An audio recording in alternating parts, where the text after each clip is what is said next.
இந்த மக்களோட உயிரோடவும் ரத்தத்தோடும் கலந்து ஓடுவது பாலாறு. இன்னைக்கு பெரியார் பெயரையும் அண்ணா பெயரையும் சும்மா பேருக்கு வச்சுக்கிட்டு ஆட்சி நடத்துறவங்க என்ன பண்றாங்க தெரியும்ல? சுரண்டிட்டாங்க, கொள்ளையடிச்சிட்டாங்க. 4730 கோடி. இந்த ஆதாரம் ஆல்ரெடி கோர்ட்ல இருக்குது, அமலாக்கத்துறை டிபார்ட்மெண்ட்ல இருக்குது.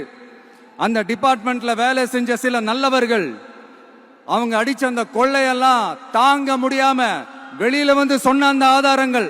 இப்ப இந்த 4700 கோடி ஊழல் உண்மையிலே நடந்துச்சா அப்படின்னு சொல்லி கேட்டா 2023 நவம்பர் 27 ஹைகோர்ட்ல, மெட்ராஸ் ஹைகோர்ட்ல தான் முதல்ல 4700 கோடி ஊழல் நடந்திருக்கு, மணல் கொள்ளை பண்ணியிருக்கிறாங்க, எங்களுக்கு சேட்டிலைட் இமேஜ் மூலயமாக இஸ்ரோவுடைய முன்னணி எக்ஸ்பர்ட்டை வச்சு நாங்கள் கண்டுபிடிச்சிருக்கோம், ஆதாரம் எங்ககிட்ட இருக்கு அப்படின்னு சொல்லி இடி வாதம் வைக்கிறாங்க.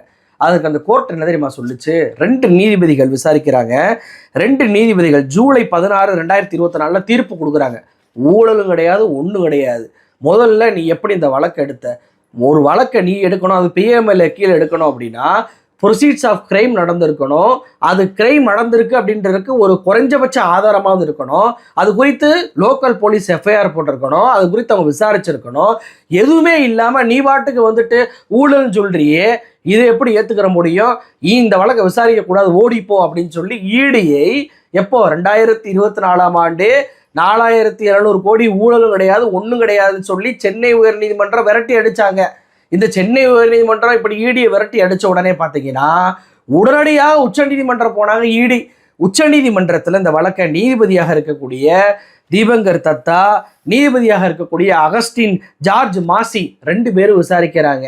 அவங்களுமே என்ன சொல்றாங்கன்னா, ஹைகோர்ட் ஆர்டர் மிக தெளிவாக இருக்கு, ஈடிக்கு முதல்ல ப்ரொசீட்ஸ் ஆஃப் கிரைமே இங்கே இல்லவே இல்லையே, நீங்கள் குற்றம் நடந்ததற்கான ஆதாரமே இல்லாமல் சும்மா ரைடு நடத்துகிற இடத்துலலாம் கிடைச்ச பணமெல்லாம் வச்சுட்டு அந்த பணம் ஊழல் பணம் அப்படின்னு சொல்லலாம் நீங்கள் இங்கே சொல்லவே முடியாது, உங்களுக்கு சாலிடான எவிடன்ஸை கொண்டு வாங்க, குற்றம் இதனால தான் நடந்திருக்கு, இப்படி தான் நடந்திருக்கு, இவர் மூலமா இவருக்கு பணம் போயிருக்கு அப்படின்றதெல்லாம் ப்ரூவ் பண்ணால் மட்டும்தான் இந்த வழக்கை நீங்கள் கையில் எடுத்து விசாரிக்க வேண்டும். இல்லை என்றால் சட்டவிரோத பண பரிமாற்றத்தின் கீழே ஈடி இந்த வழக்கை விசாரிக்க கூடாது அப்படின்னு சொல்லி உயர்நீதிமன்றம் எப்படி விரட்டி அடிச்சதோ அதே மாதிரி உச்ச நீதிமன்றமும் விரட்டி அடிச்சாங்க. கரூர்ல இவர் போய் பிரச்சாரம் பண்ணார்ல, அந்த இடத்தில் கூட செந்தில் பாலாஜிக்கு எதிராக பேசும்போது ஈடியை சுட்டி காட்டி பேசவே இல்லை இந்த விஜய். ஏன்னா அப்போ அவருக்கு ஈடியும் சிபிஐயும் பாஜகவுடைய கைகூலின்ற நிலைப்பாடுல இருந்துச்சு. ஆனா கரூர் சம்பவம் நடந்து முடியுது, வழக்கு சிபிஐ கிட்ட மாறுது, குடுமி பாஜக கையில சிக்கின உடனேயே இப்போ அடிமை சேவகம் செய்யும் விதமாக ஈடியை புகழ்ந்து பேசி ஒன்றிய பாஜக அரசுக்கு ஒரு மெசேஜை கொடுக்குறாரா இந்த விஜய்.